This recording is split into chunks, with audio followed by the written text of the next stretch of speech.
വലിയ ഒരു ചർച്ചക്കാണ് Kerala Islamic class room ഇന്ന്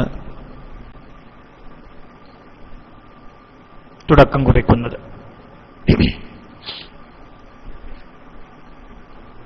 നമുക്കറിയാം, ഏത് വിഷയങ്ങളിലും കൃത്യമായി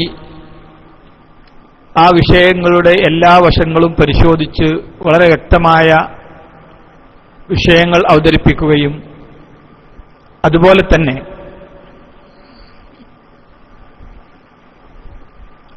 സംശയ നിവാരണങ്ങൾക്ക് അവസരം നൽകി പരിപൂർണമായും എതിരാളികൾക്ക് പരമാവധി ചാൻസുകൾ നൽകിക്കൊണ്ട് അവർക്ക് സംശയ ദൂരീകരണത്തിനുള്ള അവസരങ്ങൾ ഒരുക്കി സത്യം മനസ്സിലാക്കുന്നതിനുള്ള അവസരങ്ങൾ ഒരുക്കുന്നതിലും ബഹുമാനപ്പെട്ട Samastha Kerala Islamic class room നടത്തിവരുന്ന സേവനം ഏവരാലും പ്രശംസിക്കപ്പെട്ടതാണ്. മറ്റു പല ക്ലാസ് റൂമിൽ നിന്നും വ്യത്യസ്തമായി നമ്മുടെ ക്ലാസ് റൂമിലൊരു ചർച്ച എന്ന് പറയുമ്പോൾ അത് പ്രത്യേകിച്ച് ബഹുമാനപ്പെട്ട ഉസ്താദുമാരുടെ നേതൃത്വത്തിൽ നടക്കുന്ന ചർച്ച എന്ന് പറയുമ്പോൾ ബഹുമാനപ്പെട്ട നൂർ ഫൈസി ഉസ്താദ്, അതുപോലെ തന്നെ ബഹുമാനപ്പെട്ട MT അബൂബക്കർ ദാരിമി ഉസ്താദ്, ബഹുമാനപ്പെട്ട ഗഫൂർ അൻവരി ഉസ്താദ് തുടങ്ങി നമ്മുടെ നേതാക്കന്മാരായ നമ്മുടെ ഉസ്താദുമാരുടെയൊക്കെ നേതൃത്വത്തിൽ ചർച്ചകൾ നടക്കുക എന്ന് പറഞ്ഞാൽ അതിന്റെ പരിപൂർണമായ രൂപത്തിലായിരിക്കും നമ്മുടെ ചർച്ചകൾ. എതിരാളികൾക്ക് ഇതുമായി ബന്ധപ്പെട്ട സംശയമുള്ള ആളുകൾക്ക് അത് ദൂരീകരിക്കുന്നതിനുള്ള എല്ലാ അവസരങ്ങളും നമ്മുടെ ക്ലാസ് റൂമിൽ നമ്മൾ ഒരുക്കി കൊടുക്കുന്നുണ്ട്. അതുകൊണ്ട് തന്നെ നമ്മുടെ ക്ലാസ് റൂമിലെ ചർച്ചകൾ മറ്റുള്ള ആളുകൾക്കൊക്കെ അവരുടെ സ്വന്തം ക്ലാസ് റൂമിനേക്കാൾ ചർച്ചയിൽ പങ്കെടുക്കാൻ നമ്മുടെ ക്ലാസ് റൂമിലാണ് താല്പര്യമുണ്ടാവാറ്. അവർക്ക് അവരുടെ ക്ലാസ് റൂമിൽ വെച്ചുകൊണ്ട് ഒരു ചർച്ചയും നടത്താൻ പറ്റാത്ത അവസ്ഥാവിശേഷം സംജാതമായ പല ക്ലാസ് റൂമുകളും സുന്നികളുടേതും അല്ലാത്തതുമായ ക്ലാസ് റൂമുകൾ ഇന്ന് ബൈലക്സിൽ ഉണ്ട് എന്നുള്ളത് സത്യമാണ്. പക്ഷേ ചോദ്യങ്ങൾക്കും വിഷയങ്ങൾക്കുമൊക്കെ ചില പരിധികളും പരിമിതികളും അവർ നിശ്ചയിക്കപ്പെട്ടിട്ടുണ്ട്. അതിലപ്പുറത്തേക്ക് പോകാൻ സമ്മതിക്കൂല. അവർ നിശ്ചയിക്കുന്ന ചോദ്യം അത് പറ്റൂല, ആ ചോദ്യം ഇപ്പൊ പറ്റൂല, എന്നതോ ഇതും പറ്റൂല, മറ്റേതും പറ്റൂല. അവർക്ക് വേണ്ട ചോദ്യങ്ങൾ മാത്രം, അവർക്ക് ഉത്തരം കിട്ടുന്ന ചോദ്യങ്ങൾ മാത്രം ചോദിക്കുക എന്നതിലപ്പുറം അവർ സമ്മതിക്കൂല. പഴയ കാലത്ത് തന്നെ ഒരു നിലപാട് അങ്ങനെയാണ്. പേരോട് വാഴക്കാട് വെച്ച് നടത്തിയ അദ്ദേഹത്തിന്റെ മുഖാമുഖത്തില് ഖണ്ഡന മണ്ഡന പ്രഭാഷണങ്ങളിൽ പേരോട് ഇങ്ങനെ തിരയാണെന്നാണ്. പേരോടിന് മറുപടി പറയാൻ കിട്ടേണ്ട അവസാനം പേരോട് ഞാൻ ഡയറി കൊണ്ടുവന്നിട്ടില്ല എന്ന് പറഞ്ഞേ.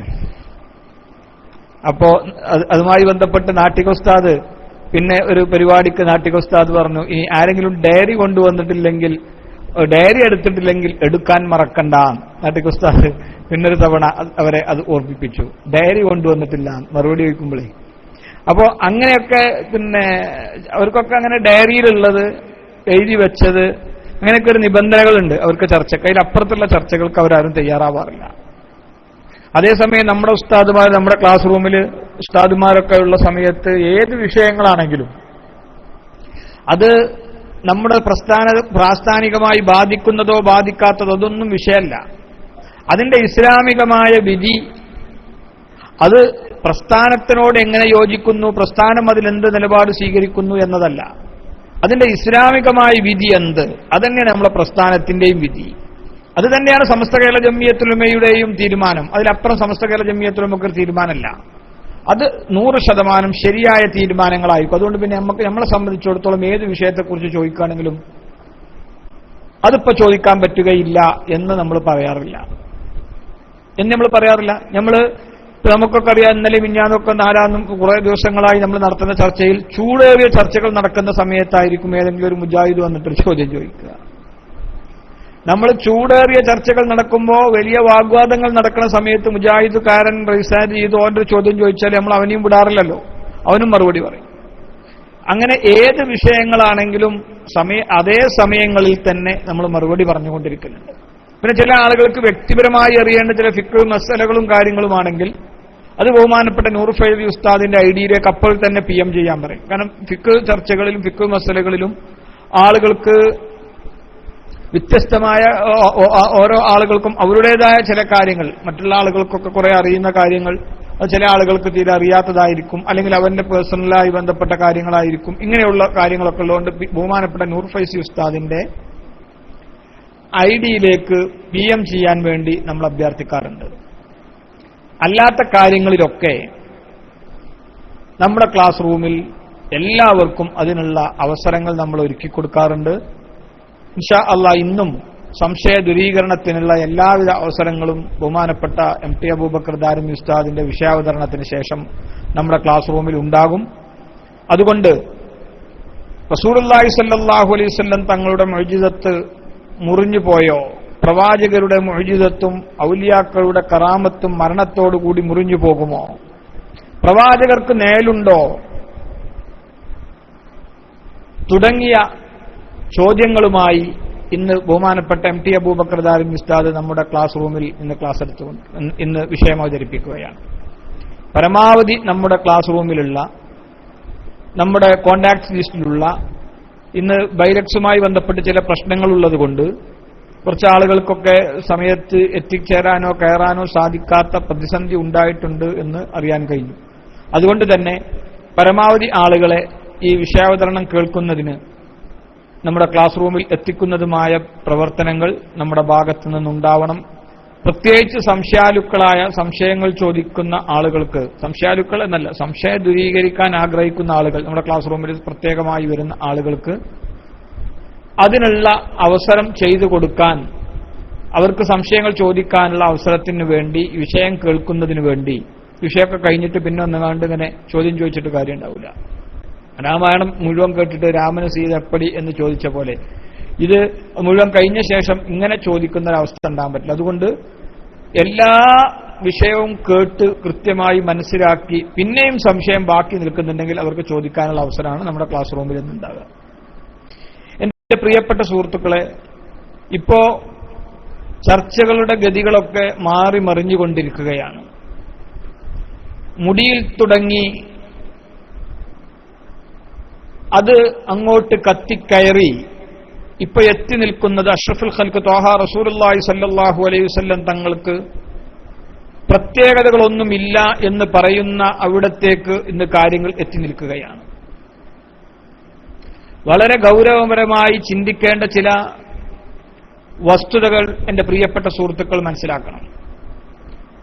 ഇപ്പോ സാധാരണ സക്കാഫിമാർക്കും അതുപോലെ തന്നെ AP കുട്ടികൾക്കുമൊക്കെയുള്ള പണി, മദ്രസ അധ്യാപകരാണെങ്കിൽ മദ്രസ വിട്ടാൽ, പെട്രോൾ പമ്പിലെ ആളുകളാണെങ്കിൽ പെട്രോൾ പമ്പിൽ നിന്ന് ജോലി കഴിഞ്ഞാൽ, അല്ലെങ്കിൽ പെട്രോൾ പമ്പ് ഒരാൾക്ക് പെട്രോൾ അടിച്ചു കൊടുത്ത് അടുത്ത വണ്ടി വരുന്നത് വരെയൊക്കെ ഗൂഗിളിൽ കയറി നബി സല്ലല്ലാഹു അലൈഹി വസല്ലം തങ്ങളുടെ മുഅ്ജിസത്ത് മുറിഞ്ഞതിനുള്ള തെളിവ് നോക്കലും റസൂലുള്ളാഹിന്റെ നേരെ തെരയലുമാണ്. ഗൂഗിളിൽ കയറി. എന്റെ പ്രിയപ്പെട്ട സുഹൃത്തുക്കളെ, ഇന്നലെ ഇതുമായി ബന്ധപ്പെട്ട് സജീവമായ ഒരു ഗൂഗിൾ ചർച്ച നമ്മൾ നടത്തി. ഈ ഗൂഗിൾ മുഫ്തിമാരൊക്കെ ഗൂഗിൾ മുഫ്തിയോട് ചോദിക്കുക, റസൂലുള്ളാഹിക്ക് നേലുണ്ടോ? ഗൂഗിൾ മുഫ്തി പറയാ നേലുണ്ട് എന്ന് പറയുന്നത് കാത്തു നിന്നുകൊണ്ട് അതിന് വെള്ളം കാച്ചിയ ആളുകൾക്ക് അത് മാങ്ങി വെക്കേണ്ട ഗതികേടുണ്ടായി എന്ന് ഇന്നലെ നമ്മൾ കൃത്യമായി മനസ്സിലാക്കി. നബി സല്ലല്ലാഹു അലൈഹി വസല്ലം തങ്ങൾക്ക് ഇടക്ക് നേലുണ്ടാവും എന്ന് സമർത്ഥിക്കുന്നതിന് വേണ്ടി, അത് കണ്ടെത്തുന്നതിന് വേണ്ടി ഗൂഗിൾ മുഴുവൻ സെർച്ച് ചെയ്തിട്ടും നബി സല്ലല്ലാഹു അലൈഹി വസല്ലം നേലില്ല എന്നതല്ലാതെ സുന്നത്ത് ജമാഅത്തുമായി ബന്ധപ്പെട്ട ഒരു വെബ്സൈറ്റുകളിൽ നിന്നും ഒന്നിൽ നിന്നും ലഭ്യമായില്ല.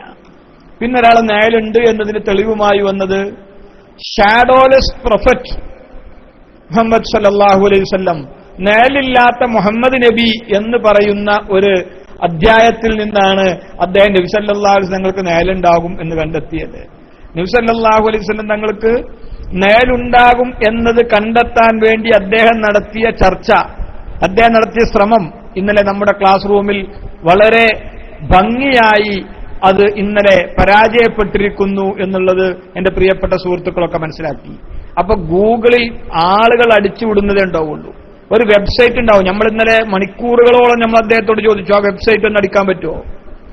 നമ്മളെ ക്ലാസ് റൂമിൽ ഒരിക്കലും അനുവദിക്കപ്പെടാത്ത ഒരു സംഭവമായിരുന്നു ലിങ്ക് ക്ലാസ് റൂമിൽ പേസ്റ്റ് ചെയ്യാന്നുള്ളത്. ആ വെബ്സൈറ്റിന്റെ ലിങ്ക് ക്ലാസ് റൂമിൽ പേസ്റ്റ് ചെയ്യാൻ പറഞ്ഞു. നമ്മൾ പറഞ്ഞു ഒന്നുമില്ലെങ്കിൽ അത് സുന്നത്ത് ജമാഅത്ത് അതിൽ തന്നെ പറഞ്ഞിട്ടുണ്ടാകും, അതിന്റെ മുകളിലും ഒടുവിലും ഒക്കെ പറഞ്ഞിട്ടുണ്ടാവും നബി സല്ലല്ലാഹു അലൈഹി വസല്ലം ഞങ്ങൾക്ക് നേരെ ഇല്ല. നേരില്ലാത്ത പ്രവാചകൻ എന്ന ചർച്ചയിലായിരിക്കാം. ഇനി അതിന് വിരുദ്ധമാണെങ്കിൽ അത് വഹാബികളുടെ സൈറ്റായിരിക്കും. ധൈര്യമുള്ള ആൺകുട്ടികളുണ്ടെങ്കിൽ ആ ലിങ്ക് ഒന്ന് പേസ്റ്റ് ചെയ്യാൻ വേണ്ടി പറഞ്ഞിട്ട് മണിക്കൂറുകളോളം പേസ്റ്റ് ചെയ്യാൻ കഴിഞ്ഞിട്ടില്ലെന്നല്ല, ഇപ്പോ ഒരു ദിവസം കഴിഞ്ഞിരിക്കുന്നു, 24 മണിക്കൂർ കഴിഞ്ഞിട്ടും അങ്ങനത്തെ ഒരു ലിങ്കുമായി നമ്മുടെ ക്ലാസ് റൂമിലേക്ക് വരാൻ അവർക്ക് സാധ്യമായിട്ടില്ല. എന്റെ പ്രിയപ്പെട്ട സുഹൃത്തുക്കളെ, ഇന്നിവര് നമ്മുടെ നാട്ടിൽ പറഞ്ഞുകൊണ്ടിരിക്കുന്ന നബി സല്ലല്ലാഹു അലൈഹി വസല്ലം തങ്ങളുമായി ബന്ധപ്പെട്ട് പറഞ്ഞുകൊണ്ടിരിക്കുന്ന കാര്യങ്ങളൊക്കെ നമുക്കറിയാം. കേരളത്തില് ഏറ്റവും വലിയ ചർച്ച നടന്നത്, കേരളത്തിൽ വ്യവസ്ഥാപിതമായി സമസ്ത കേരള ജംഇയ്യത്തുൽ ഉലമയുടെ രൂപീകരണത്തിന് ശേഷം നടന്ന വാദപ്രതിവാദമാണ്, സംവാദമാണ് നാദാപുരം സംവാദം.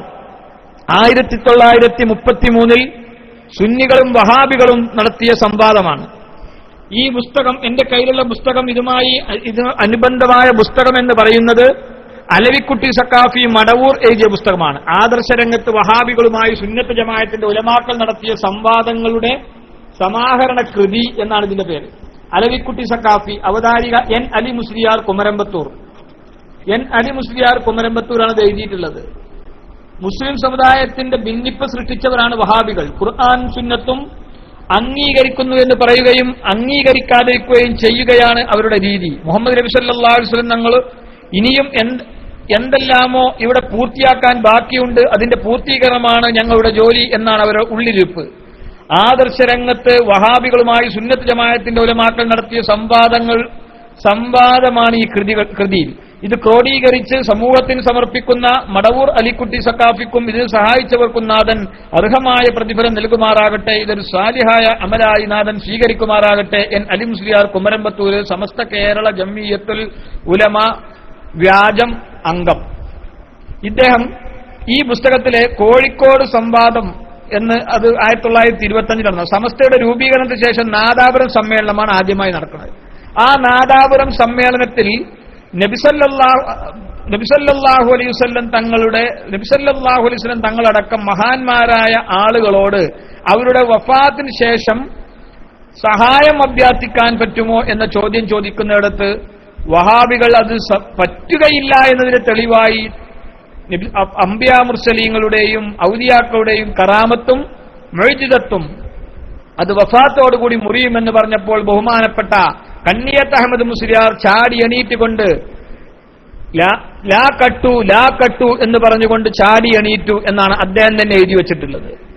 എന്നിട്ട് എന്റെ പ്രിയപ്പെട്ട സുഹൃത്തുക്കളെ, അവരെ കൊണ്ട് അത് തിരുത്തി വായിപ്പിക്കുകയും മുറിയുകയില്ലെന്ന് സമ്മതിപ്പിക്കുകയും ചെയ്തിട്ടാണ് അതവർ സമ്മതിച്ചു പോകേണ്ട ദുർഗതിയും അവർക്കുണ്ടായി എന്നുള്ളതാണ് ആ സംവാദം കൊണ്ട് നമ്മൾ നേടിയെടുത്തത്.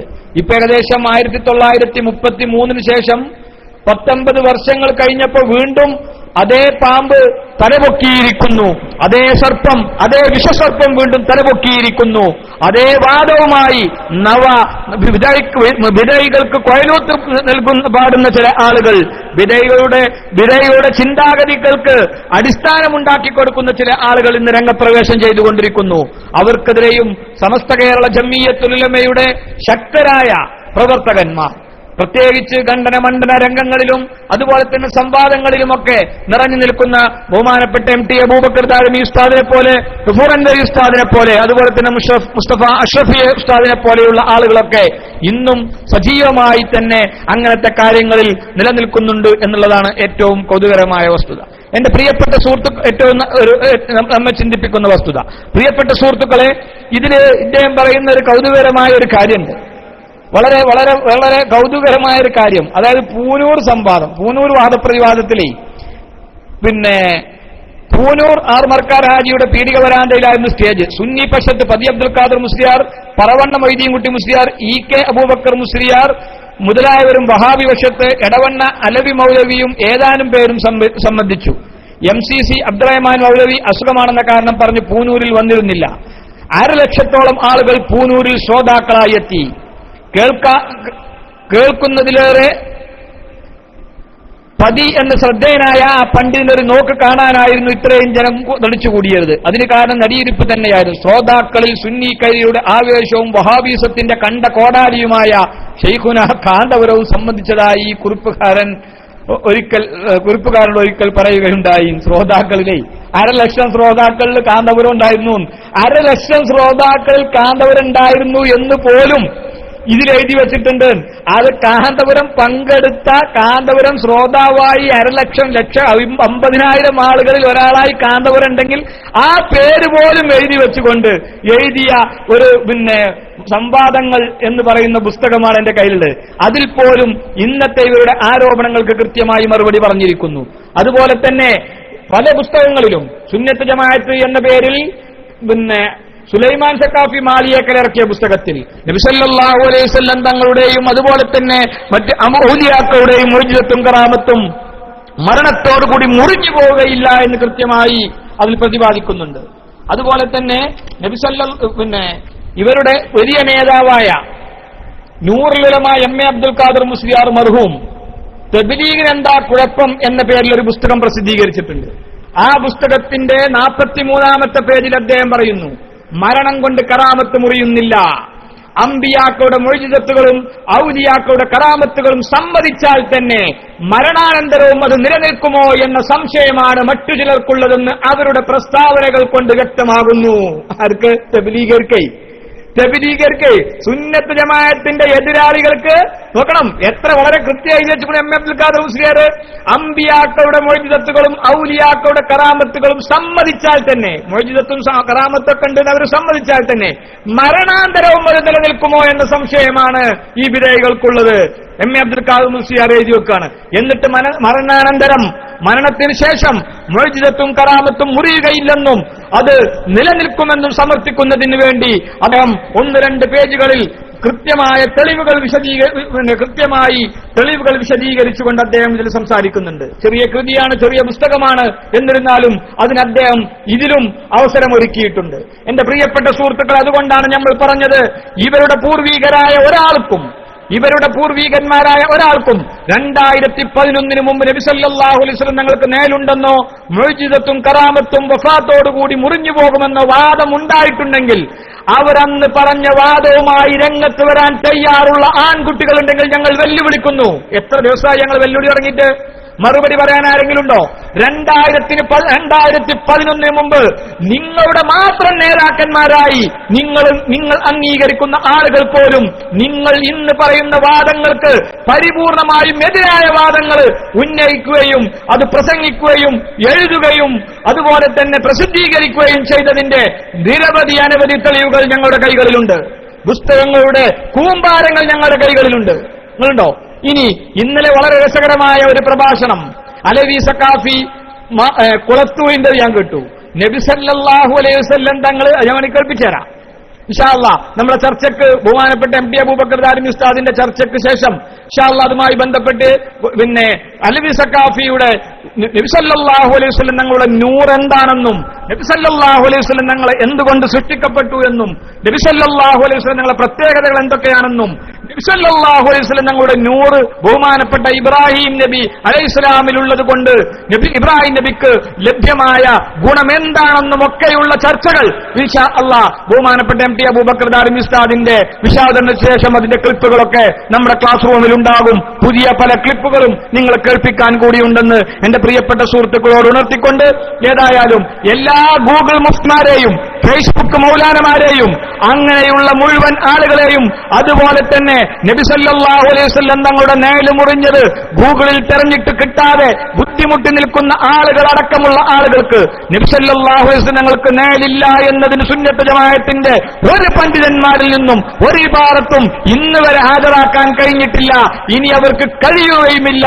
എന്റെ പ്രിയപ്പെട്ട സുഹൃത്തുക്കളെ, അതുപോലെ തന്നെ പ്രവാചകന്മാരുടെ മുഅ്ജിസത്ത് മരണത്തോടുകൂടി മുറിഞ്ഞുപോയി എന്ന വാദം ആ വാദം സ്ഥാപിച്ചെടുക്കാൻ ഒരു കാലത്തും നിങ്ങളെ കൊണ്ട് സാധ്യമല്ല. അത് നിങ്ങൾ അതിനുള്ള പൂതി മനസ്സിൽ വെച്ചാൽ മതി എന്ന് മാത്രമാണ് നിങ്ങളോട് ഞങ്ങൾക്ക് സൂചിപ്പിക്കാനുള്ളത്. അതുകൊണ്ട് ഇതുമായി ബന്ധപ്പെട്ട ചർച്ച സവിസ്തരം ഇത് കേൾക്കുമ്പോൾ വളരെ ശ്രദ്ധിക്കണം. ഇതെല്ലാ വശങ്ങളും അനാവരണം ചെയ്ത ഇങ്ങനെ മുറിഞ്ഞു എന്ന് പറഞ്ഞ പിന്നെ ഇബാറത്തുകൾ അല്ലെങ്കിൽ പിന്നെ ഖുർആനാണ് അവശേഷിക്കുന്നത് എന്ന് പറഞ്ഞത് ഈ ചർച്ചകളൊക്കെ കൊണ്ടുവരും. അതുകൊണ്ട് പൗതി കേട്ടു പോകരുത്. അതെന്താണെന്ന വിശദീകരണവും അതിലുണ്ടാവും. അവരുടെ തന്നെ വിശദീകരണങ്ങളും അതുപോലെ തന്നെ അവരുടെ ശിഷ്യന്മാരുടെ അങ്ങനെ തുടങ്ങിയ എല്ലാ വിശദീകരണങ്ങളും ഇതൊക്കെ കൂട്ടി എല്ലാം എന്താണ് സുന്നത്ത് ജമാഅത്തിന്റെ പണ്ഡിതന്മാർ എങ്ങനെയാണ് ഈ കാര്യങ്ങളെ വിലയിരുത്തുന്നത് എന്ന സജീവമായ ഒരു ചർച്ചയാകുന്നത് കൊണ്ട് തുടക്കം മുതൽ ഒടുക്കം വരെ കേൾക്കാൻ എന്റെ മുഴുവൻ പ്രിയപ്പെട്ട സുഹൃത്തുക്കളും റേഡിയോയിലും അതുപോലെ തന്നെ ബൈലക്സിലും ഒക്കെ സജീവമായി ഉണ്ടാവണമേ എന്ന് അഭ്യർത്ഥിച്ചുകൊണ്ട് പ്രിയങ്കരനായ നമ്മുടെ ഉസ്താദ് എം ടി അബൂബക്കർ ദാരിമി അവരുടെ മൈക്കിലേക്ക് സവിനയം സാദരം സ്വാഗതം ചെയ്തുകൊണ്ട് ഞാൻ നിർത്തുന്നു. വാഹിറു ദഅ്വാനാ അൽഹംദുലില്ലാഹി റബ്ബിൽ ആലമീൻ. അസ്സലാമു അലൈക്കും വറഹ്മത്തുള്ളാഹി തആല വബറകാതുഹു.